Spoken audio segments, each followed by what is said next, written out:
Coucou les enfants, c'est moi, it's me again. So, now we still have to determine where to place that object pronoun. Here's the carrot, we will come back to this in a second. That's when you have double object pronouns. Okay, so I decided that we were going to watch TV. So in the present tense you just have one verb, right? So if you have one verb, like it is the case here, nous regardons la télé.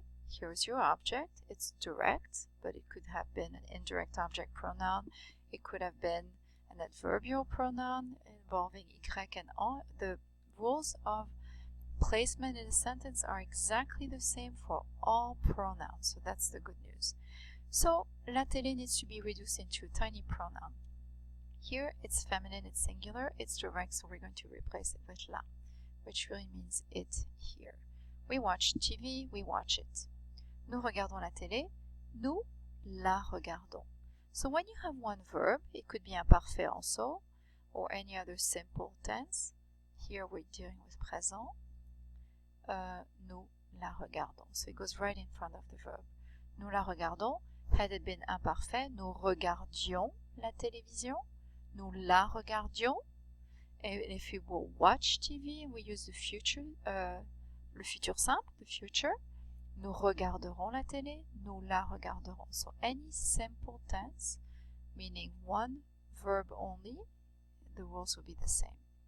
One verb in front of the verb. When we have two verbs, like in the near future, le futur proche, we're going to watch TV. Now you have two verbs.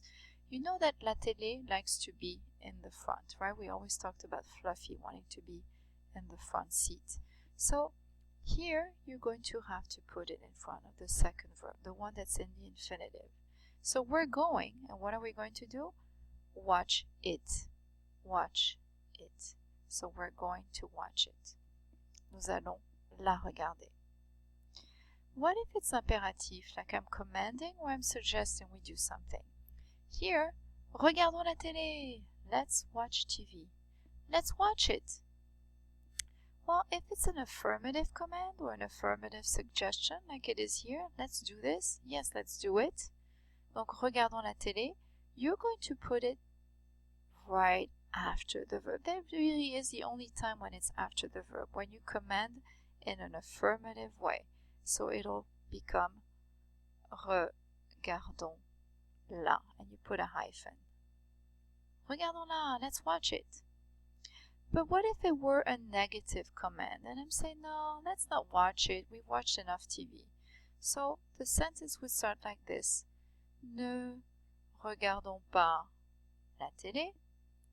But it could have been an affirmative suggestion. Regardons la télé. And I said, no, let's not watch it.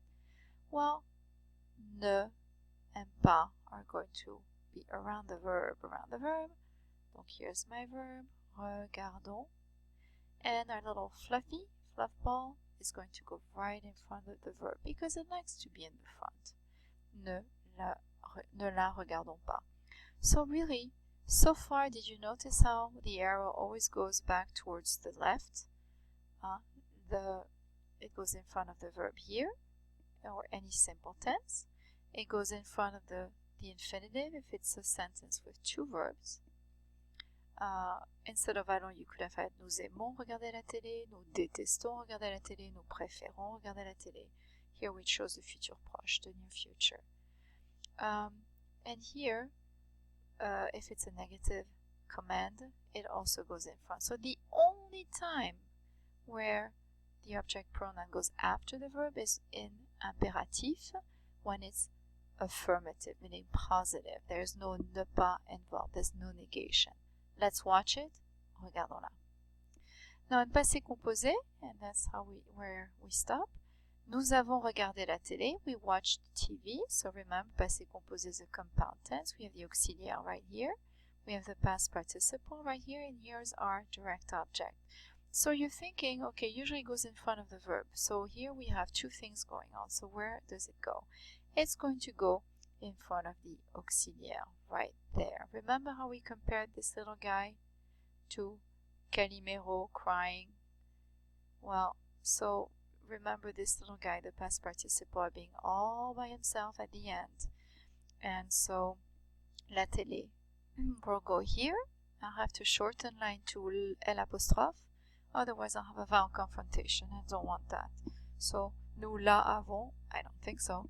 Nous l'avons regardé. Oh, I need to pause here, especially French for honors.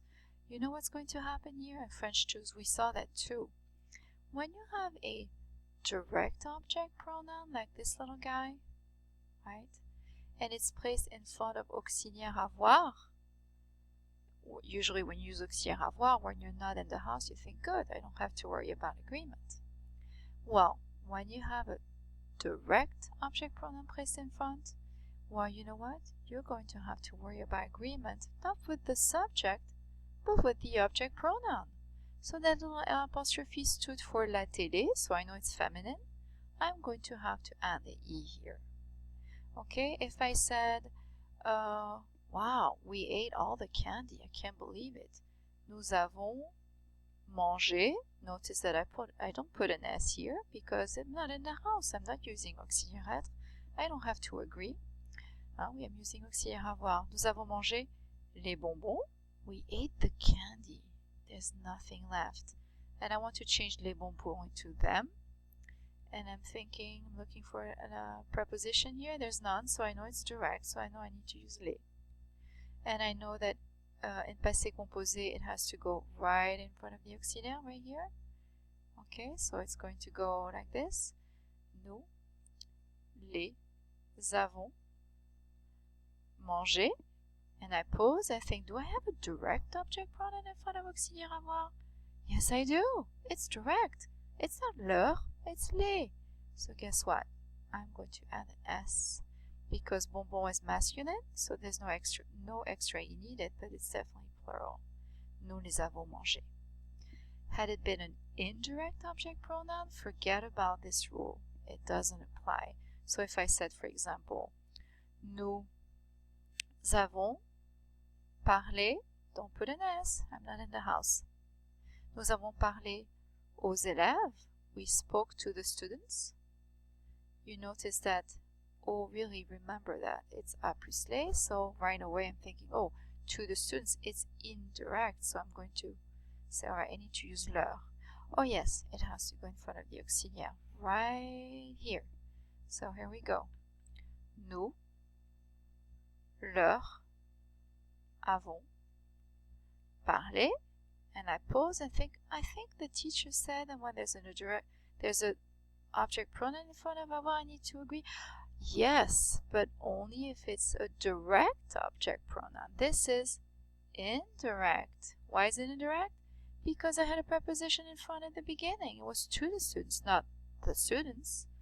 Okay, I'm not seeing the students. I wasn't seeing the students. I did not see the students. I talked to the students. Donc, leur is indirect, so forget about it. I'm not going to agree. It stays et.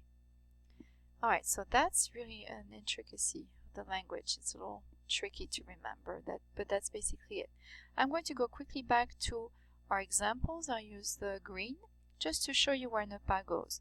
Nous avons regardé la télé. Pardon, présent. Nous regardons la télé. Nous la regardons, right? Donc, nous ne, this is ne, la regardons pas. So, ne pas around the verb, including the pronoun. So, it's a big hug. What if you have two verbs where you're going to say, we're not going to, d'accord? Nous n'allons pas. What are you not going to do? La regarder. So, ne pas around the first verb. What if it's negative? We already have it, okay? Ne pas is around the verb. And it includes the pronoun. What if it's passé composé? Well, you know that ne pas goes around the auxiliaire always. So we're going to have nous, ne, l'avons pas regardé. So ne pas is around the auxiliaire and it includes the little pronoun goes right in front of the auxiliaire. Nous ne l'avons pas regardé. Okay? Last but not least, what if you have more than one? Then you have to memorize the carrots. And the carrot goes like this. All the ones that we had in common are here. The me, the te, the nous, and the vous. Remember, if I scroll back up, they were the same here. Direct, indirect, direct, indirect. So the ones that are in yellow here, that are the same on both sides, well, they come first. If you had two in the sentence, me would go first. And then you have the direct ones right here. So if you had to use me and then a direct object, the direct object pronoun will go second, will come here. Then you have the indirect ones, lui and leur.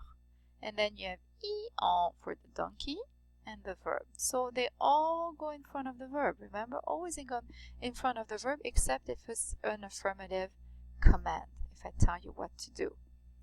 Donc, if I say il me donne la main, he gives me the hand. La main is it, it's feminine, la. I would go, okay, I have me here, I have la, okay, so it's me la. Il me la donne, and the verb at the end.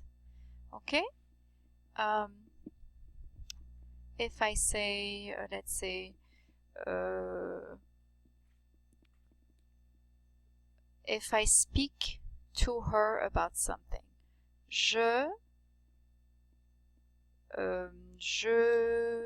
I'm going to put lui already in there.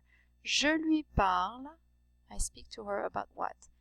De mes problèmes. I speak to her about my problems. It could be to him too, of course. Okay? De mes problèmes. You've spotted the de like me, so you know it's en. Okay, so lui comes first. En comes second. So here we go. I speak to her about it. Je, lui, en, and my verb at the end. Lui, en, parle. And that's how it works. So you look at your object pronouns, you think of the carrot, you know that en is at the end, think of the donkey, everything's happening in front of the verb. And so pick the right order. Okay? And then the bottom carrot is when you command in an affirmative way. Remember, that's the only time when the pronoun goes after the verb. So if I say, for example, give me the book, donne, give me, donne-moi, donne-moi quoi? Le livre, donne-moi le livre, allez, donne-moi le livre. Give me the book, give me it, le, right? So I look at my carrot, moi comes second, le comes first. Who would have thought? So you're going to say donne, hyphen, le for the book, give it to me. Donne-le-moi. Okay, donne-le-moi. If it were negative, you would not be in that carrot. It would be back up, and it would be ne, me, le, donne, pas. Okay, so French for honors, you should be very comfortable with this. And French 2 students, the exam is not as hard as this, but I would like you to remember all of that if you can. Voilà, and so last thing, remember that on text, you have lots of exercises. So I'm here on top, jump, and whoops, you can, oh, I'm trying to get rid of you. Okay, direct object pronouns, you have indirect object pronouns, you have y and en with lots of explanation and exercises, and here you have object pronouns order, which is the two carrots. So if you feel like practicing the exercise and taking a screenshot and email it to me, and I can tell you if it's right or wrong. Well, of course the computer will tell you. Text will tell you, but may not be able to explain. So if you're stuck and you don't understand, just let me know. Allez, bonne chance les enfants, à mardi dans le DAC. Au revoir.